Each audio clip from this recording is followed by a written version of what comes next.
Oke, jadi sebelumnya kita sudah melihat apa itu perkalian titik dan apa saja sifat-sifat yang dipenuhi oleh perkalian titik dari suatu ruang vektor. Sekarang kita akan melihat apa saja kegunaan dari perkalian titik. Salah satunya atau beberapa di antaranya adalah menghitung panjang vektor, jarak, menghitung jarak, dan menghitung sudut biasanya di antara dua buah vektor. Jadi yang akan kita bahas cukup jelas di sini. Kita akan membahas panjang vektor dan jarak antara dua vektor. Lalu kita juga akan membahas sudut yang terbentuk antara dua vektor. Mengacu dari definisi yang sebelumnya, yang sudah kita pelajari tentang perkalian titik, ya.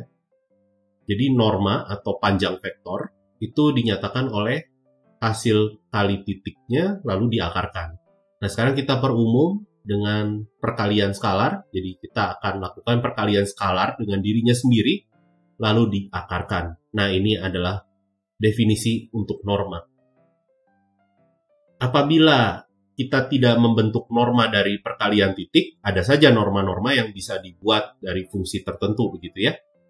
Nah, norma ini harus memenuhi beberapa sifat sebenarnya.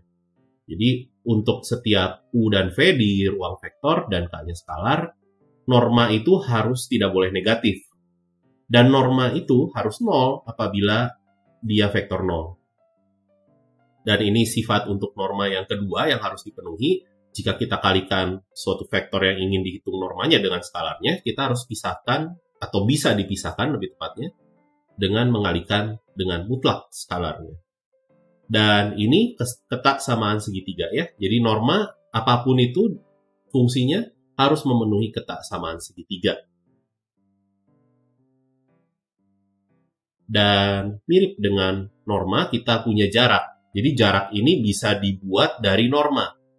Jarak dua titik atau dua vektor, gitu ya. Misalkan vektornya di sini adalah vektor posisi dari titik, misalkan seperti itu.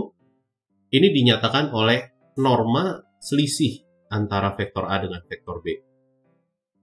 Mirip dengan norma, misalkan kita tidak ingin membuat jarak dari norma, kita bisa membuat fungsi jarak sendiri, namun harus memenuhi beberapa syarat. Nah, ini beberapa syarat diantaranya. Jadi, jarak itu tidak boleh negatif. Jarak itu hanya bisa 0 ketika dua vektornya sama. Ini maksudnya vektornya bukan UVW ya, berarti ini ABC gitu ya, vektor ABC. Lalu ini jarak itu bersifat komutatif ya. Jadi saya melihat jarak dari A ke B itu sama saja dengan melihat jarak dari B ke A.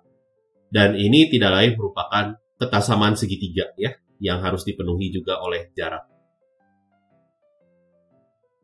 Ini beberapa contoh perhitungannya. Jadi misalkan saya punya ruang fungsi begitu, dan saya punya perkalian skalarnya didefinisikan sebagai berikut ya. Jadi integral dari min 1 sampai 1, px kali qx dikali x kuadrat plus 1 dx. Gitu. Nah, sekarang saya misalkan mau menghitung norma dari x atau panjang vektor x. Berarti saya ingin menghitung perkalian skalar antara x dengan dirinya sendiri lalu diakarkan. Yang adalah integral dari min 1 sampai 1, x kuadrat plus 1 dikali x lagi. Dan kita bisa hitung hasilnya adalah akar dari 2/3. Sedangkan contoh lainnya, saya misalkan mau menghitung jarak antara x dengan x kuadrat, mengacu dari perkalian skalar ini, ya berarti saya ingin menghitung norma dari x kurang x kuadrat, gitu ya. Dan ini tidak lain merupakan perkalian skalar tersebut. Jadi mungkin perkaliannya agak sedikit lebih panjang, integral yang perlu dihitungnya, tapi untung integralnya masih berupa polinom, jadi cukup mudah untuk dihitung, dan hasilnya bisa diverifikasi bahwa kita akan peroleh jaraknya adalah akar 184 dibagi 105. Selanjutnya, kita juga sempat mengetahui hubungan antara hasil kali titik dengan sudut apit dari kedua vektor. Nah, kita juga punya hal yang serupa, gitu ya. Untuk perkalian skalar, kita juga masih mempunyai sifat ini, ya. Jadi sudut biasanya dinyatakan hanya dalam selang 0 sampai pi saja, ini satuannya radian ya, bukan derajat, hati-hati. Dan dia memenuhi cosinus tetanya adalah hasil perkalian skalarnya dibagi perkalian norma masing-masing vektornya. Jadi masih serupa dengan hasil kali titik yang sudah kita pelajari di mata kuliah sebelumnya. Dan sifat-sifat yang dulu juga masih berlaku ya. Jadi jika kita punya perkalian skalarnya 0, maka kita punya sudutnya pi per 2 karena cosinus theta sama dengan 0. Untuk selang ini hanya dipenuhi untuk tetanya pi per 2. Artinya vektor A dan B ini bersifat ortogonal atau saling tegak lurus ya. Dan ada cara lain juga untuk mengecek keortogonalan fungsi, bahwa kita ingat teorema Pythagoras ya, bahwa penjumlahan dari dua vektor jika dikuadratkan dan dihitung normanya itu sama saja dengan penjumlahan dari kuadrat norma vektor-vektor masing-masing. Ya, ini biasa kita lihat di segitiga siku-siku begitu ya. Misalkan ini vektor A-nya, ini vektor B-nya.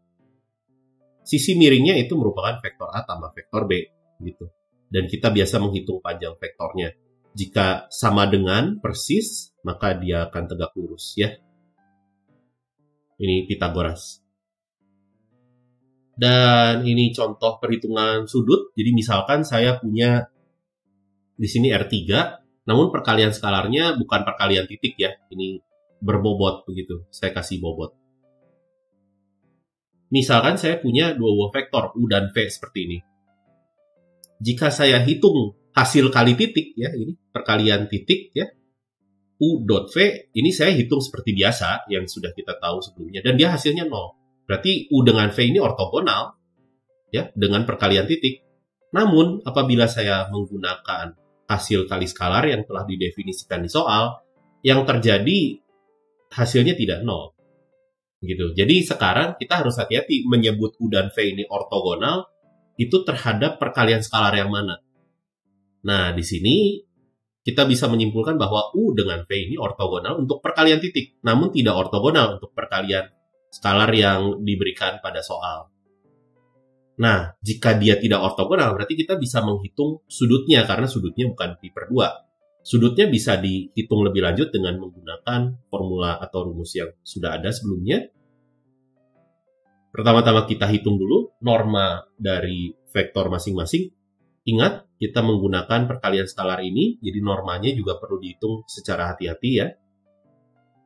Dan kita bisa peroleh cosinus sudutnya adalah minus setengah. Jadi theta di antara 0 sampai pi yang memenuhi cosinusnya minus setengah adalah 2 pi per 3. Atau di sini 120 derajat ya. Jadi beda perkalian skalar bisa berbeda hasil-hasil yang diturunkannya seperti normanya, jaraknya, atau sudutnya. Kita harus berhati-hati akan hal itu.